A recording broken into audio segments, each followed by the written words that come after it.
ভূমিকম্প বিধ্বস্ত মিয়ানমারে এখনও খোঁজ নেই ১৩৯ জনের। থাইল্যান্ডে নিখোঁজ আরও ৮৩ জন। তাই সময়ের সাথে পাল্লা দিয়ে দুই দেশে চলছে উদ্ধার কাজ। দুই দেশে এখন পর্যন্ত মৃতের সংখ্যা ১,৬৪৪ জন। অন্যদিকে এই মহাযজ্ঞের মাঝেও নির্লজ্জ হামলা বন্ধ করেনি জান্তা সরকার।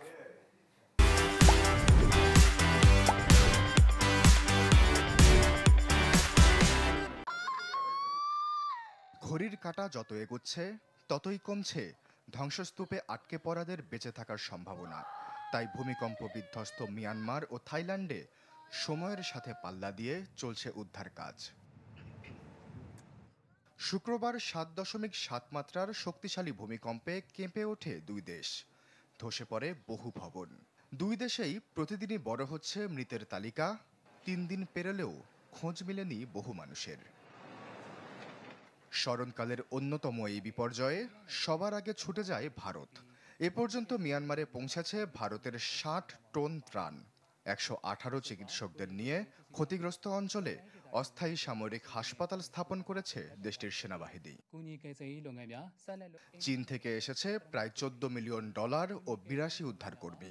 আরও $১৩ মিলিয়ন দিয়েছে ব্রিটেন। ইসরায়েল ও মালয়েশিয়া থেকেও এসেছে উদ্ধারকারী দল। পাশে আছে যুক্তরাষ্ট্র, রাশিয়া ও ইউরোপ।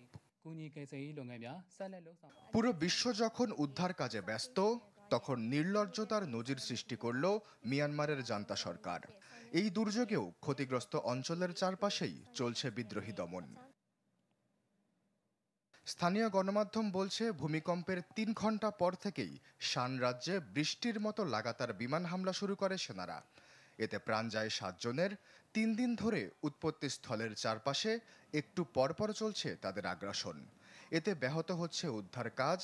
অনিরাপত্তায় ভুগছেন উদ্ধারকর্মীরা। তবে বিবেকের দেখা মিলল বিদ্রোহীদের কাছ থেকে। দেশের এই দুর্দিনে ২ সপ্তাহের জন্য যুদ্ধবিরতি ঘোষণা করেছে জান্তা বিরোধী পিপলস ডিফেন্স ফোর্স। আশ্বাস চৌধুরী, চ্যানেল 24।